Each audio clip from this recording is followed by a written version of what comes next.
कांग्रेस के राष्ट्रीय अध्यक्ष मल्लिकार्जुन खड़गे ने मोदी सरकार पर जमकर हमला बोला है। खड़गे ने कहा कि इस बार की मोदी सरकार अपनी मर्जी से कुछ नहीं कर सकती है, क्योंकि इस बार की सरकार बैसाखियों पर टिकी हुई है और उनके बिना वो चल भी नहीं सकती है। और क्या कुछ कहा खड़गे ने, देखिए इस रिपोर्ट में। कांग्रेस के राष्ट्रीय अध्यक्ष मल्लिकार्जुन खड़गे ने महाराष्ट्र से मोदी सरकार पर जमकर हमला बोला।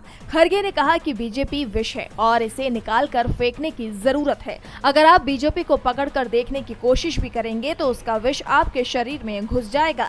इसी के साथ खड़गे ने बीजेपी पर तोड़फोड़ की राजनीति करने का आरोप लगाया। खड़गे ने कहा कि अपनी सत्ता को टिकाए रखने के लिए बीजेपी ने महाराष्ट्र सहित कई राज्यों में विधायकों सांसदों को तोड़ा, लेकिन हाल के लोकसभा चुनाव में इंडिया गठबंधन ने बीजेपी को करारा जवाब दिया और उसकी सीटों की संख्या को 240 तक सीमित कर दिया, जो बहुमत के 272 के आंकड़े से काफी कम है। इस बार प्रधानमंत्री नरेंद्र मोदी अल्पमत सरकार चला रहे हैं। अब वे अपने पैरों पर नहीं खड़े हैं, बल्कि उन्हें जेडीयू और टीडीपी की दो टांगें लगाई गई हैं। उनके समर्थन के बिना वे चल फिर भी नहीं सकते हैं। इसी के साथ खड़गे ने कहा कि महाराष्ट्र को महाराष्ट्र के लोग चलाएंगे, दिल्ली में बैठे मोदी नहीं। संविधान बचाने की लड़ाई अभी खत्म नहीं हुई है।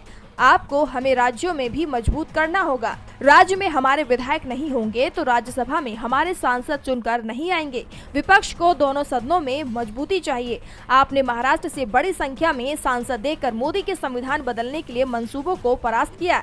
तो वहीं खड़गे ने लेटरल एंट्री के विज्ञापन वापस लेने के फैसलों को संविधान की जीत बताया और मोदी सरकार से सवाल किया कि मोदी सरकार ने 2 करोड़ नौकरियां देने का वादा किया था, लेकिन मोदी ने युवाओं को अभी तक कुछ नहीं दिया है। यहाँ लोग बेरोजगारी, महंगाई से तड़प रहे हैं, लेकिन नरेंद्र मोदी इस पर बात नहीं करते हैं, क्योंकि मोदी तो सिर्फ 400 पार के नारे की बात करते हैं। लेकिन महाराष्ट्र की जनता ने उन्हें सबक सिखा दिया और बीजेपी बहुमत का आंकड़ा भी नहीं जुटा पाई। बता दें कि अभी तक देश के संसदीय इतिहास में सबसे ज्यादा 415 सीटें पूर्व प्रधानमंत्री राजीव गांधी के नेतृत्व में आई थी और 400 से ज्यादा सीटें आने के बाद भी राजीव गांधी ने शांति से अपना काम किया और वे 11 बड़े प्रोजेक्ट लेकर आए, जिससे सबका फायदा हुआ।